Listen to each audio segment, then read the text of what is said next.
Hello, and welcome to the CapLander Podcast, where we dive into the dynamic world of private capital markets. Whether you're new to private market investing or a seasoned professional, this podcast unpacks the latest trends, insights, and opportunities shaping the industry. Featuring expert guests and deep discussions, CapLander is your go-to resource for staying informed and inspired. Hi, Jody. Hi, Rachel. Morgan. All right. Hi, Rachel. Hi, Jody.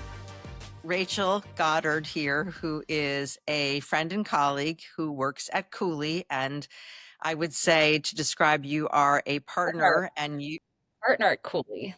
a partner at Cooley. That's pretty significant because Cooley's a really bossy law firm, and we have a great relationship with the firm, and we've worked with you on all the fund formation and done webinars with you. But this is our first sort of getting personal. So tell us, Rachel, a little bit of background, how you got to this Cooley area, because it's unusual for a woman to be in the private markets the way that you are, especially in venture and fund formation and private equity family office. Yeah, thanks so much, Jody. So the quick answer is that I actually came to Cooley right after law school. It was my first job after law school, and I fell in love with the people. I think so much about life is about the people.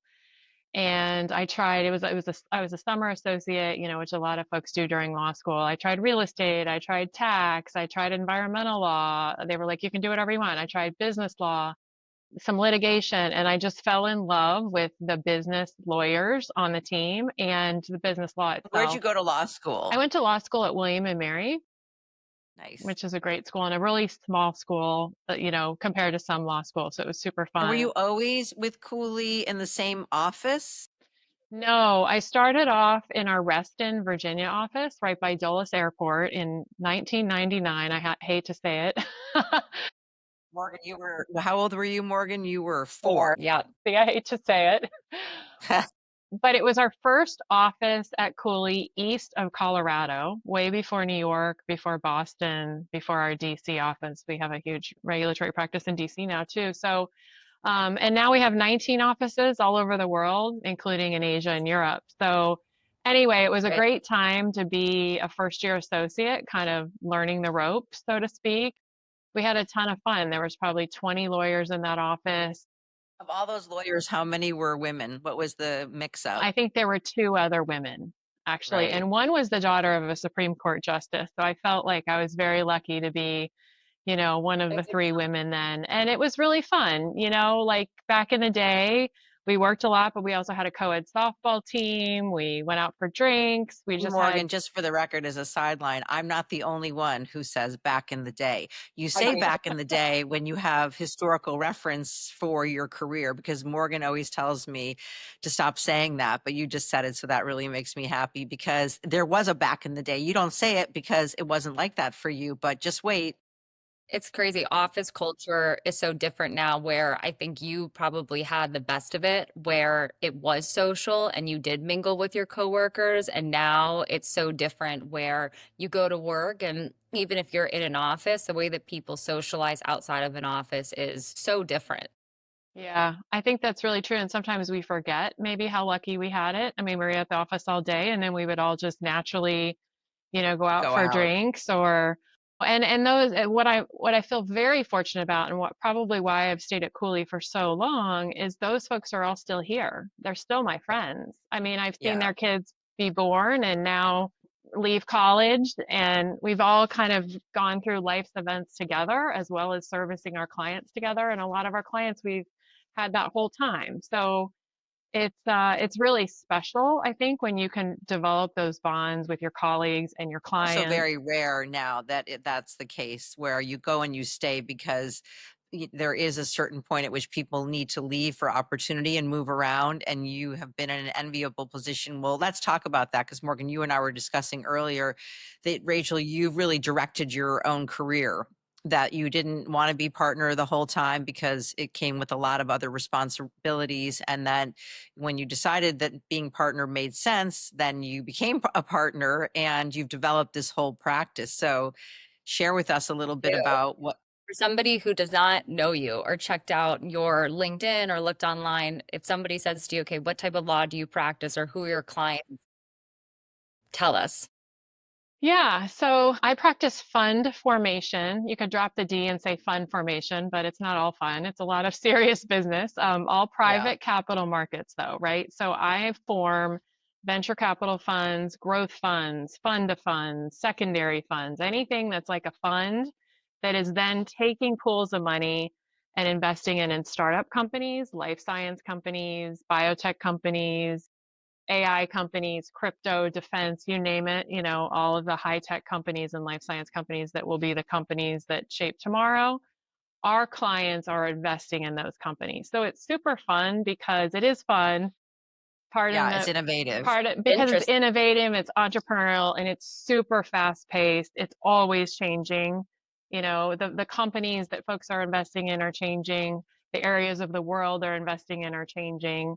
Regulatory schemes are changing every day. There's just so much that's constantly on the move that you're never kind of stuck doing the same thing all the time, even though I've been doing this literally my whole life. And you probably have seen real changes in the industry. Like, how would you describe the fund formation and the different? I mean, it's now become it's always been a part of the ecosystem in the investment world, but it's obviously become now many iterations later where people maybe have left firms and now started their own firms. Like you talk about knowing people generationally inside of Cooley. How much have you seen generationally people moving from one organization to another and starting their own funds? Yeah, it's a great question, Jody. I would say 10 or 15 years ago, I never saw that. Like never. I didn't have anybody Right. that was doing that. I have a closing today, a first closing in a very hot space in, defense. Let's see. So this woman's doing aerospace, defense, housing, supply chain. That's her fund.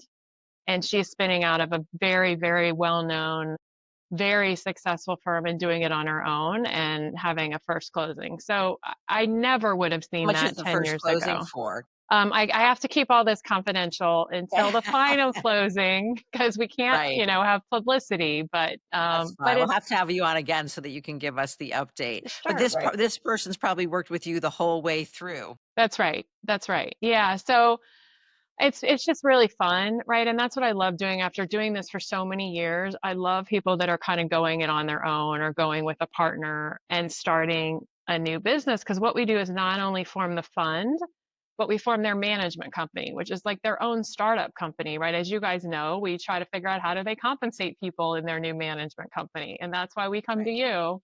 That's And how you're we met you, is you did a webinar with us because we were doing it with PitchBook and we asked Cooley sort of who's the rising star, who's the person who's innovative and also understands this space. And your name kept coming up twice, actually. Yep, one name, your Well, name. it was a lot of fun because, we work with firms large and small, right? $5 billion plus or $10 million just getting off the ground, and everybody wants to know the data. Firms are so bespoke, and that's why what you guys do in providing our clients the data is just incredibly helpful and really fun. Yeah. Okay, I'm gonna have when we do the editing on this for our podcast, I think we have to do the clips and figure out how many times we have used the word fun. Okay, I'm sorry. Morgan, are you having fun at work? I'm sorry. Don't be sorry. I think it's No, great. I'm I will always do. the one who's habitual. No, I joke about this with Jody off this, on the side, but I go, I'm gonna play Jody Bingo, which is the questions of, are you wearing lipstick? And just say I'm gonna get points for every time I get the questions that fall into the work category and the mom category. And I'm gonna play bingo, like, those things online where they have, what is it? I love when they have somebody, they're watching their husbands watch football, their fantasy football. And every time they say something or get up or do something, they X out the category. It's Right. Because personal they know bingo. that it's very predictable. Right. Rachel, I want to know, you had told us that you were a college athlete and you have this amazing career and trajectory. And what tenets did you learn from being an athlete or things that you did when you were younger that incorporate into your role here in Cooley? And also you have a double role because like this mother-daughter team here, you have children. So you've had a lot of success in a lot of areas. Not only do you have children, you have 3 girls. Yeah. Right. Proud, Good for you. proud mom of 3 girls, which was funny because I had 3 younger brothers growing up. So I think having 3 younger brothers made me super tough. I was the oldest. And I think being a college athlete made me really tough too. I had a very hard major, play. I was a swimmer. I was swimming 4 or 5 hours a day, twice a day, fitting class in between. Morgan knows what that is because she was a water polo player. So any of those water sports, especially when you're subject to cold temperatures and all, that's rigorous. Yeah. Yeah. Yeah. So just trying hard not to fall asleep in class and read my notes after. And then, of Right. course, you're up really late every night and you're doing it all over again the next day on very little sleep, trying to get enough fuel, trying to keep the stress down. And so I think when that's your whole life, that's kind of your perspective. Like this job is very, very stressful. We're on all the time, even when we're on vacation and our clients need us, we're always on.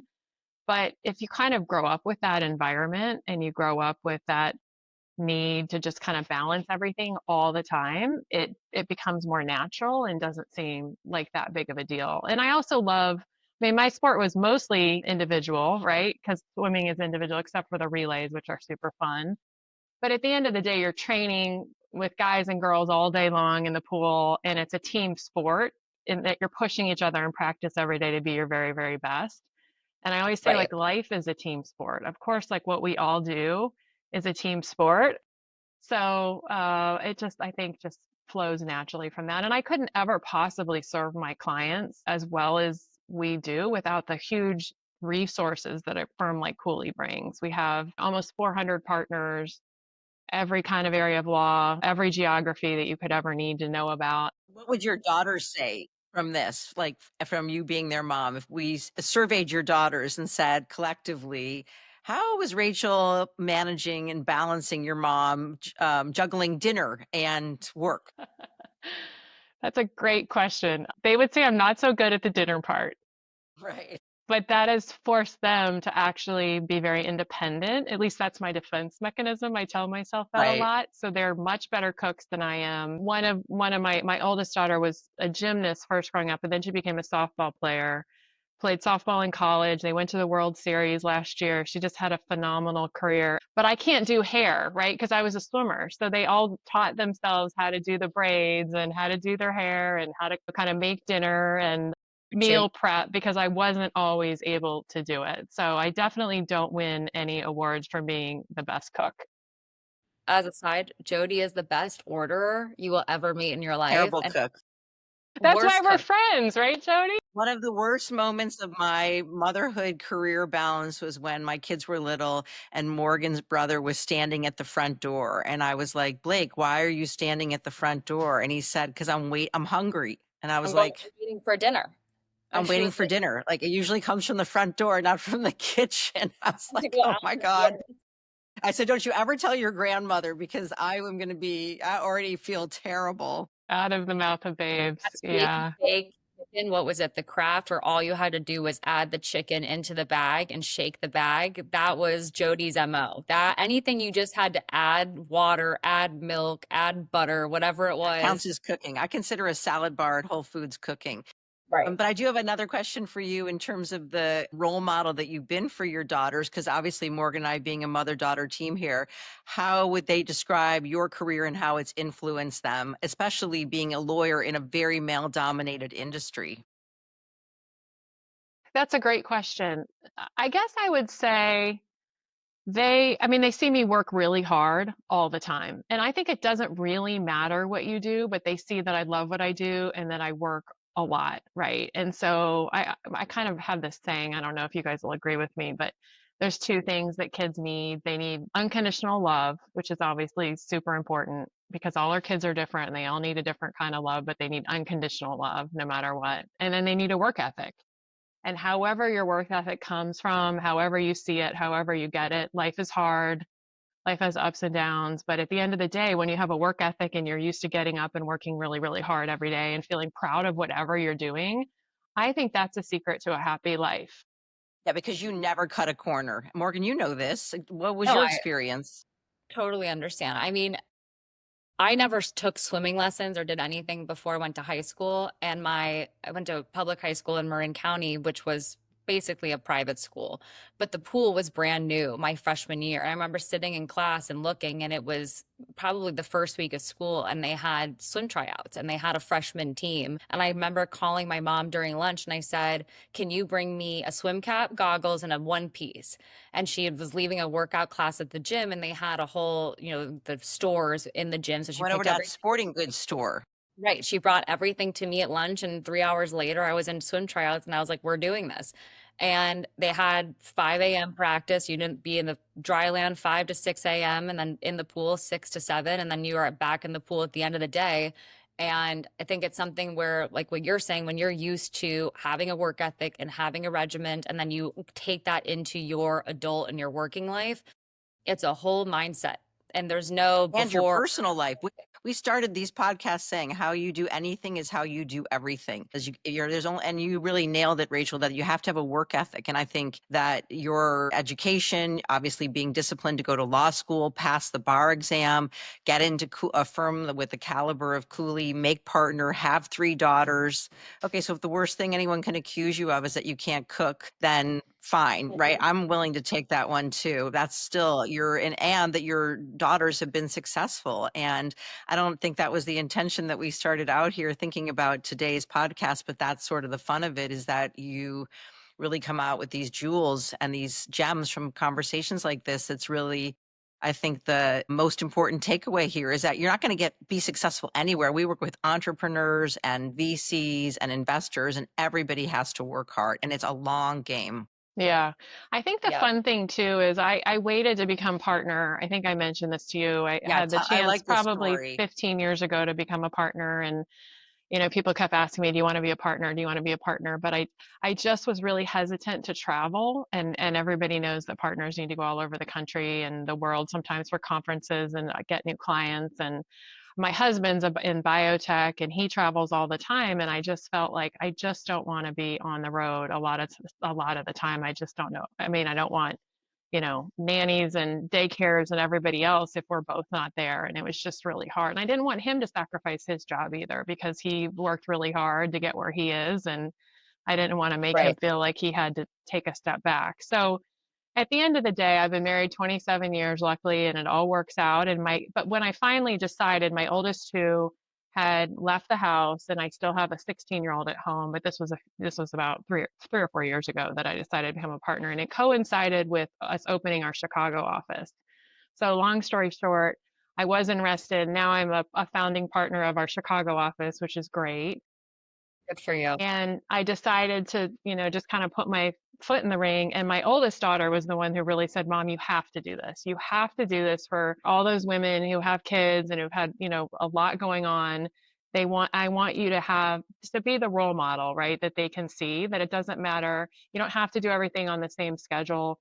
You don't have to do everything on the same time frame, but your clients love you and you're a great lawyer, and you should just do it because you deserve it. And so having that encouragement from my oldest daughter was really fun too. And life is short. Your kids are little, and then all of a sudden they grow up and they start encouraging you just like you encouraged them way back when. But it also sounds like you have the affirmation from the other Cooley partners, and you have it from your clients, and you have it from your family. And I know that, Morgan, you and I always talk about the holistic nature of what we do. And I think that's the big picture of all of this, is that you've got to look at it as a relationship and a partnership, no matter what your capacity is. I would love to, as we're winding up here, for you to give us a bird's eye view of what you're seeing in the fund arena and what is sort of the state of affairs now versus, the past few years, sort of a look back and a look forward.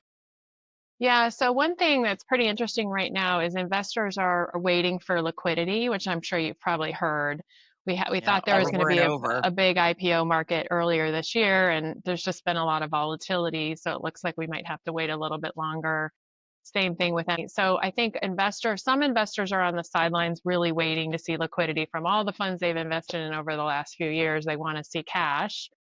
But at the end of the day, there's always your A++ firms, and they're raising and they're oversubscribed, and they've shown, right, they can invest in companies and bring great returns, 5x, 7x returns, and they're not slowing down at all. Isn't that 10x, the goal? Yeah, I mean, 10x, obviously everyone's looking, the target is, 3 to 5x, but but the top of the top, right, raise a ton of money all the time and never have trouble. So I think there's still a very strong belief in the entrepreneurship of the companies that they're investing in, the technologies they're bringing to bear all over the world. And there's real excitement around that. And especially, I think, as the government may pull away from just basic fundamental science, we need even more, right, venture capital firms, and we need even more companies to fill that void. And so, right, it's a clear path. yeah. So it's really, really important to, I think, all of our future. I have some amazing funds in every sense of the word, right? Space tech firms, climate tech, defense tech, you name it. They're building the companies that are going to help us all Wave of the thrive future. tomorrow. Yeah. Totally. It's a whole different generation. I mean, you read about it, and I mean, we read PitchBook the most, obviously, them being a partner of ours, but all of the different areas where innovation is happening and companies that we've worked with maybe 5-6 years ago who are coming back around now, where their Series C or Series D is in the hundreds of millions of dollars, because for exactly that, they're staying private for longer. They have infrastructure in place, and they're not necessarily looking towards an IPO or maybe possibly M&A, but they're not thinking about when am I going to go public. They're thinking, how much more capital do I need to keep doing what I'm doing and keep getting to the next step?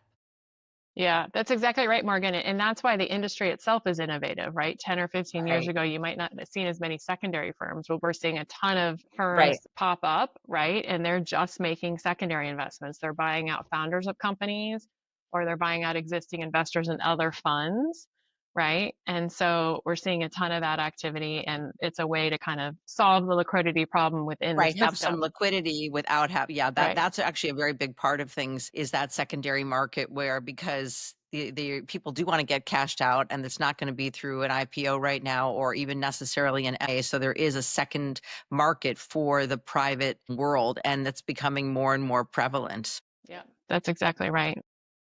Yeah, well, I'm going to let us wind up, because I think we did a great job of hearing from you in so many interesting ways and multifaceted. But one thing that it really drills in, and I think this is one of the most important things you said, is there is no shortcut. And there is a test of stamina now, and Morgan, you always say this, and I love it, either eat or be eaten, or I always say only the strong survive. But it's a really good time now to feel confident and know that, okay, it may be a longer game, but you're only going to be rewarded with hard work and sticking with it. And if you have to work harder, then you do. Yeah, exactly right. Yeah, it's great to talk to both of you today. Thank you so much for having me. Thank you, Rachel.